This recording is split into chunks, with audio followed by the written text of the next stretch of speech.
ఆ రోజు రాత్రి ఇశ్రాయేలు ప్రజలు ఆ గొర్రె పిల్లను వధించి రక్తాన్ని ద్వారబంధాలకి పూసుకున్నారు, మాంసాన్ని చేదుకోలతో ఆ రోజు రాత్రంతా తిన్నారు.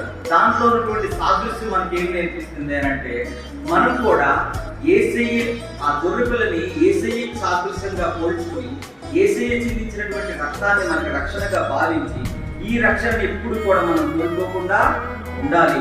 చేదుకూరలతో మాంసాన్ని తినడం అంటే దాని యొక్క అర్థం ఏంటి అంటే, మనం ఏ స్థితిలో ఉన్నా సరే మనకు దేవుడు ఇచ్చినటువంటి ఎంత ఉన్నతమైనటువంటి సాధన అయినా సరే మన పూర్వ స్థితి ఎప్పుడు కూడా మనం మర్చిపోకూడదు. మూడోది తల. గొర్రెపిల్ల యొక్క తల మనకి ఏం నేర్పిస్తుంది అని అంటే, మన తలంపులు ఎప్పుడు కూడా దేవుడి సంబంధమైనటువంటి తలంపులే మనకు ఉండాలి తప్పితే భూలోక సంబంధమైనటువంటి తలంపులు ఎప్పుడు కూడా మనకి